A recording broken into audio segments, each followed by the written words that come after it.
बहुत तेजी से बदल रहा है, बहुत तेजी से बदल रहा है और बदलाव की आंधी चल रही है और ऐसा लग रहा है कि बीजेपी के सत्ता में बने रहने के दावे इस आंधी में उखड़ जाएंगे। कल आपने देखा दोस्तों कि किस तरह उज्जैन में तेज हवा के दबाव को बीजेपी के शासन में स्थापित की गई मूर्तियां सहन नहीं कर पाईं और सप्त ऋषियों में से 6 मूर्तियां औंधे मुंह गिर गईं। उस तस्वीर को थोड़ी देर बाद, शायद अभी हमारे प्रोडक्शन टीम के पास में नहीं है, थोड़ी देर बाद ज़रूर दिखाएंगे आपको। और बहुत वायरल तस्वीर है उज्जैन की वो तस्वीर। सप्तर्षियों में से 6 ऋषि जो हैं या 6 मूर्तियां, वो कैसे एक आंधी के कारण वो गिर गईं। कुछ ऐसे ही आसार अब सियासत में भी बनते हुए दिख रहे हैं। कांग्रेस के दम के आगे बीजेपी बैकफुट पर जा रही है। कर्नाटक में कांग्रेस ने जीत की भविष्यवाणी पहले ही कर दी थी और उसे सच साबित करते हुए कांग्रेस ने भारी बहुमत हासिल कर ली। अब मध्य प्रदेश को लेकर भी राहुल गांधी ने ऐसी ही भविष्यवाणी की है। राहुल गांधी ने कहा है कि हमने जिस तरह कर्नाटक में 136 सीटों पर जीत हासिल की, हालांकि 136 नहीं 135 है, लेकिन फिर भी 135 हो या 136 हो, भारी जीत तो है ही। और उसी तरह हम मध्य प्रदेश में 150 से ज्यादा सीटों पर जीत हासिल करेंगे। दरअसल आने वाले चुनावों को लेकर दिल्ली में कांग्रेस अध्यक्ष मल्लिकार्जुन खड़गे और राहुल गांधी समेत कई दिग्गजों ने मध्य प्रदेश से आए नेताओं से मुलाकात की और इस बैठक में मध्य प्रदेश के 2 पूर्व मुख्यमंत्री कमलनाथ और दिग्विजय सिंह भी मौजूद थे। राहुल गांधी ने बैठक के बाद कहा कि हमने अभी विस्तार से चर्चा की है। हमारा आंतरिक आकलन कहता है कि हमने जिस तरह कर्नाटक में 136 सीटों पर जीत हासिल की थी, उसी तरह हम मध्य प्रदेश में 150 से ज्यादा सीटों पर जीत हासिल करेंगे। आइए जरा सुन लेते हैं राहुल गांधी को। आगे बढ़ते हैं। राहुल गांधी क्या कुछ कह रहे हैं मध्य प्रदेश को लेकर, सुनिए पहले।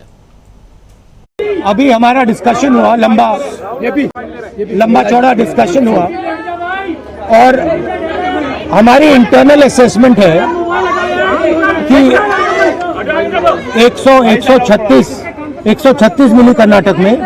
हमारा इंटरनल असेसमेंट है कि हमें एमपी में 150 मिलने जा रही है। तो कर्नाटक में जो किया उसको हम रिपीट करने जा रहे हैं। Thank you. तो कर्नाटक में 136 मिली और हमारा असेसमेंट है, इंटरनल असेसमेंट की हमें मध्य प्रदेश में 150 सीटें मिलने जा रही हैं। आपको बता दूं दोस्तों कि मध्य प्रदेश में विधानसभा की कुल 230 सीटें हैं। राज्य में पिछली बार जीत कांग्रेस को मिली थी, लेकिन उसके बाद सिंधिया के धोखे के कारण कांग्रेस की सरकार गिर गई और शिवराज सिंह के पास फिर से सत्ता की कमान आई। लेकिन तब से लेकर अब तक बीजेपी सरकार कई बार मुसीबतों में घिरी है। आप याद कीजिए कि 2014 में शिवराज सिंह चौहान को पीएम पद का तगड़ा उम्मीदवार माना जाता था, क्योंकि वे मध्य प्रदेश में लगातार सत्ता में थे, 3 बार के चुने हुए मुख्यमंत्री थे। और अब हालत यह है कि राज्य में बीजेपी नेताओं की नाराजगी, बगावत और प्रशासन के लचर रवैये के कारण शिवराज सिंह चौहान काफी कमजोर नजर आ रहे हैं। बीजेपी के कई दिग्गजों ने कांग्रेस का हाथ थाम लिया है और जो बचे हुए हैं वो सिंधिया को लेकर असुरक्षित महसूस कर रहे हैं। बीजेपी में ये खेमेबाजी उसकी हार का संकेत दे रही है। कर्नाटक में इसी खेमेबाजी के कारण बीजेपी सत्ता से बाहर हुई, हम सब ने देख लिया। अब मध्य प्रदेश, राजस्थान और छत्तीसगढ़ में भी बागियों ने बीजेपी की चिंता बढ़ा दी है। आप सबने अभी थोड़े दिन पहले देखा कि छत्तीसगढ़ में वरिष्ठ आदिवासी नेता नंद कुमार साय ने कांग्रेस ज्वाइन कर ली। तो इसका असर छत्तीसगढ़ के साथ साथ आदिवासी बहुल मध्य प्रदेश, राजस्थान और तेलंगाना में भी पड़ सकता है, ये तय मानिए। शिवराज सिंह चौहान राहुल के दावे की हंसी उड़ा रहे हैं, कह रहे हैं कि बीजेपी को 200 सीट आएगी, उन्हें ख्याली पुलाव पकाना हो तो पकाएं। जरा सुन लेते हैं शिवराज सिंह चौहान ने क्या कुछ कहा है, थोड़ी देर बाद सुनाते हैं। लेकिन शिवराज सिंह चौहान ने जो कुछ कहा है कि दिल को बहलाने को गालिब की जगह पे उन्होंने कहा है कि राहुल ख्याल अच्छा है या कुछ ऐसा ही उन्होंने कहा है। सुन लेंगे, उनकी जुबानी सुनेंगे। लेकिन ये 200 सीटें बीजेपी किस तरह लाएगी, ये देखना दिलचस्प होगा। बीजेपी की चिंता कांग्रेस की मजबूती से तो बढ़ ही रही है। उधर विपक्षी दल जिस तरह एकजुट हो रहे हैं, वो भी इतिहास दोहराने जैसा दिख रहा है। नीतीश कुमार की कोशिशों से अब विपक्षी दल 12 जून को पटना में बैठक करने जा रहे हैं। कल शाम को जो हम न्यूज़ पॉइंट कर रहे थे उसमें ये चर्चा हुई भी थी, आप लोगों ने सुना भी था कि जून का महीना वो भी आंदोलन के लिए, और वो भी बिहार से, पटना से। ऐतिहासिक महीना है, इतिहास में दर्ज है। सिंहासन खाली करो की जनता आती है, ये भी 1974, याद कीजिए, जून का ही महीना था। खैर, अब 12 जून को क्या कुछ होने जा रहा है। पटना में बैठक होगी और इस बैठक में, इस सम्मेलन में समान विचारधारा वाले 18-19 दल जो हैं, विपक्षी दल भाग लेंगे, ये तय मानिए। आपातकाल के दौरान इसी पटना से सिंहासन खाली करो की जनता आती है का उद्घोष जेपी ने किया था और तत्कालीन केंद्रीय सत्ता को इसके आगे झुकना पड़ा था। इंदिरा गांधी की सत्ता थी उस समय। क्या इस बार भी बीजेपी को विपक्ष के आगे झुकना पड़ेगा? क्या बदलाव की आंधी में उखड़ेंगे बीजेपी के पैर? बहुत सारे सवाल हैं, लेकिन इन सवालों पर जाएं। शिवराज सिंह चौहान ने क्या कुछ कहा है राहुल गांधी के बारे में, वो सुने। उससे पहले हमारे साथ जुड़े हुए तमाम साथी जो इस वक्त हैं, उन सबसे आपका परिचय करवाता हूं और एक ताज़ा तरीन वीडियो दिखाना चाहता हूं राहुल गांधी का। आपको याद होगा कि राहुल गांधी पिछले दिनों ट्रक की यात्रा किए थे, ट्रक की सवारी करते हुए राहुल गांधी ने अब उसका पूरा वीडियो इन्होंने जारी किया। राहुल गांधी ने, थोड़ा लंबा है लेकिन मुझे लगता है कि देखना चाहिए। इसलिए देखना चाहिए क्योंकि जनता के बीच राहुल गांधी कैसे जा रहे हैं, उनसे क्या बात कर रहे हैं, क्यों ट्रक ड्राइवर्स जो हैं और राहुल गांधी को पसंद कर रहे हैं, कैसे राहुल गांधी ने शिमला के सफर में ट्रक की सवारी की, ये सब कुछ इसमें है। इसको देखना जरूरी इसलिए है। और इसके बाद, इस ट्रक की सवारी के बाद, और इस वक्त जब मीटिंग हो रही है राजस्थान कांग्रेस के साथ, वहां के लोगों के साथ में, राहुल गांधी और मल्लिकार्जुन खड़गे और तमाम वरिष्ठ नेता इसी दिल्ली में अभी बैठक में शामिल हैं। इसके बाद राहुल गांधी सीधे अमेरिका के लिए प्रस्थान करेंगे और कल से अमेरिका में उनके लिए बैक टू बैक कई सारे प्रोग्राम हैं जिस पर हमारी नज़रें टिकी हुई हैं। अमेरिका से भी हम आप तक बहुत सारी खबरें पहुंचाएंगे, क्या कुछ हो रहा है वहां पे। लेकिन राहुल गांधी इस ट्रक की सवारी में क्या कुछ कर रहे थे वो देखें। उससे पहले आइए, सबसे पहले हमारे तमाम साथी जो हमारे साथ बने हुए हैं उन सबसे आपका परिचय करवाता हूं और साथ साथ मिलकर देखते हैं क्या कुछ कर रहे हैं राहुल गांधी। आइए जरा स्क्रीन पर ले आइए हमारे वरिष्ठ पत्रकार साथी, पैनलिस्ट साथी जो हैं उन सबको, और फिर बढ़ते हैं आगे। देखिए, इस वक्त 4 वरिष्ठ साथी हमारे साथ जुड़े हुए हैं।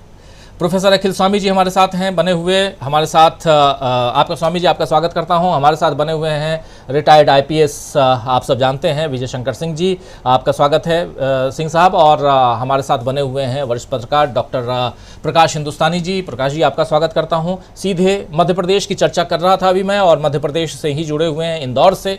बहुत महत्वपूर्ण जगह है और मध्य प्रदेश की राजधानी भोपाल तो आर्थिक राजधानी इंदौर कहलाती है और सबका ध्यान इंदौर पे रहता है। और क्या कुछ वहाँ से होने जा रहा है, राहुल बाबा को लेकर के शिवराज सिंह चौहान क्या कुछ कह रहे हैं, ये भी सुनेंगे, समझेंगे। और हमारे साथ 2 और हमारे खास साथी जुड़े हुए हैं, डॉक्टर दीपक पाचपोर जी, हमारे पॉलिटिकल एडिटर, और हमारे ऑनलाइन एडिटर अमलिंदु उपाध्याय जी। आप सबका स्वागत करता हूँ इस कार्यक्रम में। और स्वागत, इस्तकबाल आप तमाम दोस्त साथी शुभचिंतक आप सबका जो अब तक जुड़ चुके हैं, जुड़ने वाले हैं। कार्यक्रम की शुरुआत करें, लेकिन थोड़ा लंबा है, 5-7 मिनट का वीडियो है, देखना जरूरी लग रहा है, आप सबके साथ देखना चाहता हूं। जरा देखते हैं सड़क पे क्या कुछ करते हैं राहुल गांधी, ट्रक की सवारी कैसे करते हैं राहुल गांधी, उसको देख लेते हैं। फिर आएंगे सियासत की ओर, आएंगे मौसम के साथ साथ देश का सियासत जो है, देश की राजनीति कैसे बदल रही है उसको भी देखेंगे और ये भी समझेंगे कि कल से लेकर आज तक इस देश में हुआ क्या। नए संसद भवन के बाद और जंतर मंतर से घसीटे जाने के बाद और भी कुछ हुआ है इस देश में, वो भी समझेंगे। क्यों खून खौल रहा है बीजेपी के ही कई नेताओं का, वो भी जानेंगे। लेकिन देखते चलिए राहुल गांधी को।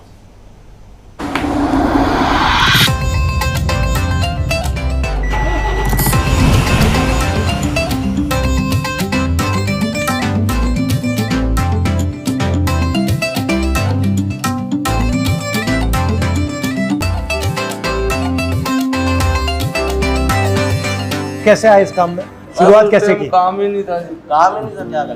तो एक महीने में कितना चलाते हो, कितने दिन चलाते हो? ऑफ कितने मिलते हैं और कितने सर, दिन एक चलाते भी ऑफ नहीं मिलता सर। हो? हर रोज? हाँ जी, डे नाइट चलते हैं। और एक दिन में कितने घंटे चलाते हो? सर 12 घंटे चलाते हैं, 24 घंटे। मुश्किल काम है वैसे। है तो मुश्किल। और पैसा कितना मिलता है आपको? ड्राइवर की तनख्वाह 10,000 दे रहे जी, 10,000 में बच्चे पल जाएंगे। इस दुनिया में 10,000 के बच्चे पालना और 10,000 में कितने घंटे चलना पड़ता है? वही 24 आवर्स है। क्या रोड पे चलते कोई भरोसा नहीं होता। और अगर एक्सीडेंट होता है तो बीमा होता है नहीं होता? नहीं बीमा में कुछ नहीं है। और जो आम ड्राइवर होता है कितने साल चला सकता है? लाइसेंस में सर डेट होती है, क्या कहते हैं 20 साल की होगी अब तो 20 साल की ड्राइवर होगी जब तो लाइसेंस है। 60 वाले भी चलाने हाँ जी 70 वाले भी चला रहे, काफ़ी ऐसे और कभी भी निकाल सकते हैं? कभी भी निकाल सकता कोई है। वो नहीं। हाँ? चाहे हमारी अपनी खुद की स्टेट क्यों ना हो, ड्राइवर की कोई कदर नहीं। हम टैक्स भरते, सब कुछ भरते, फिर भी हमारी वैल्यू नहीं है। की बार तो डबल टैक्स हो गया जी, देखिए रोड टैक्स हो गया जी, टोकन टैक्स हो गया जी, फिर सारे टैक्स बढ़ गए हैं। ऑल इंडिया परमिट का टैक्स हो गया जी। मगर आपके बिना कुछ चले ना, देश नहीं चल सकता आपके बिना। अब लॉकडाउन में हमने धोया जी, लोग घरों में पड़े हुए थे, हम दवाइयाँ ढो रहे थे। अगर सरकार आपके लिए कुछ करे तो क्या करना चाहिए? अरे ये करना चाहिए, मेहरबानी के ड्यूटी होनी चाहिए। जैसे मान लो चाहे 12 घंटे रख लो तो एक साइड तो आराम मिलना चाहिए। जैसे अभी हम 24 घंटे ही चले रहते हैं, तो आपको ओवर टाइम ऐसा कुछ नहीं मिलता? कुछ नहीं मिलता जी। अगर आपका जो माल है अगर वो चोरी हो जाता है या खराब हो जाता है तो फिर क्या होता है? अगर चोरी हो जाएगा तो पहला तो कटापा ड्राइवर का ही पहला तो होगा। ड्राइवर का ही करना। जो चोरी करने वाला है वो तो भाग जाता है। हाँ, चोरी वो तो करने निकल वाला जाएंगे। सारा सवाल ड्राइवर के ऊपर है। उसको ले जाएंगे, अंदर करेंगे, 4 डंडे और मारेंगे और उल्टा उसके ऊपर इल्जाम लगा देते हैं इतना माल कर दिया, इसका बुरा पता। यानी कि गाड़ी वाले की कोई सुरक्षा है ही नहीं। मतलब रिस्क रहता है। हाँ जी। इससे पूरा सर। आप कहाँ जा रहे हो? चंडीगढ़ सर। हम शिमला जा रहे हैं। सर हमारे साथ चंडीगढ़ तक चलो। चले आपके साथ? चलो सर। पक्का? और क्या सर। चलो चलते हैं।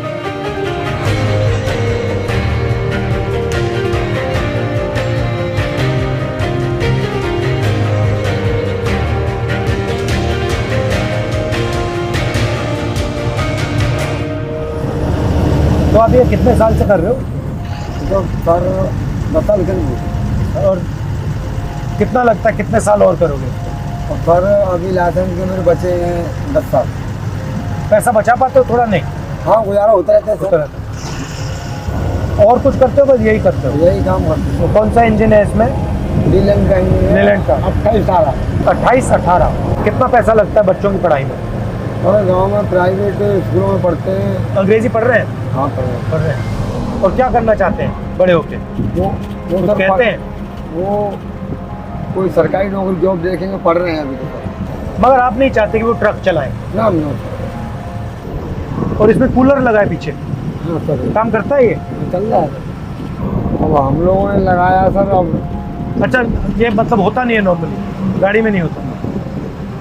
ये अमीर लोग हैं, वो नीचे जो गरीब टाइप के लोग हैं तो उनको थोड़ी उनकी मदद करनी चाहिए, थोड़ा उनको भी अपने साथ लेके चलना चाहिए तो उनका भी गुजारा, अच्छे बच्चे पढ़े स्कूल में, अच्छी वो करें। इसमें खतरा ही खतरा है। जैसे आप मैं सही चल रहा हूँ, अब मुझे पीछे वाला या सामने वाला वो नहीं पता वो कैसे मूड में आ रहा है। बिल्कुल। बराबर तो किसी नहीं सोचा। और आप जो पैसा थोड़ा सा बचाते हो उससे क्या करते हो? वो बच्चों के लिए सर पढ़ाई के लिए बैंक में रखते हो उसको? बैंक में थोड़ा बहुत ही रहता है, वैसे तो बच्चों की पढ़ाई लाई खर्ची चलती पापा आए आपके साथ कभी ट्रक में? ना। नहीं। उन्होंने मना किया था, बस कोई काम नहीं दिखाई दे रहा था, उन्होंने मना किया था ट्रक नहीं चलाना। क्यों? खतरनाक? खतरे का काम है। और आपने नहीं माना? काम ही नहीं था सर कोई। अगर आप ये नहीं करते तो क्या करते? तो सर गाँव में खेती बाड़ी करते। खेती?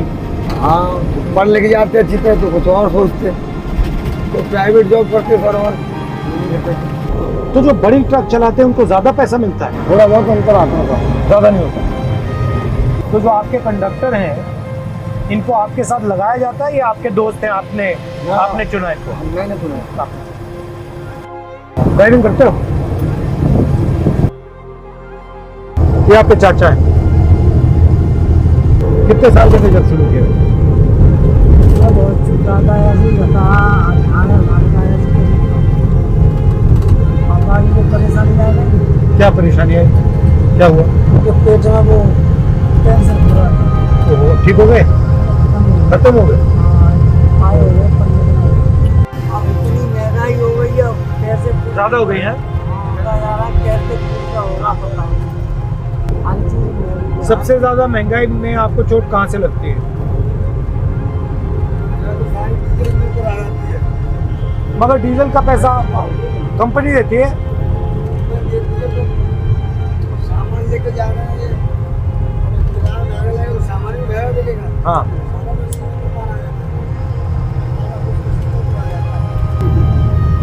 मतलब डीजल का असर सब चीज में पड़ता है। तेल ला रहा है तो चोपर नहीं है, और चोपर ला रहा है तो आटा नहीं है, फिर मुसीबत का नुकसान है। महंगाई तो बढ़ रही है मगर आपका जो पैसा बनता है वो बढ़ता है नहीं होता, वो आखिरी बार कब बढ़ा? उतना ही चला आ रहा है। आपकी सरकार आएगी सर तो क्या कहते हैं हो जाएगा कोई नियम लागू। ट्राई तो कोशिश तो करेंगे। आप बीमा का पैसा देते हो नहीं? एक बार बीमा किया था तो किस्त से टूट गई, उसकी उतना कमा नहीं पाते थे। सतनाम।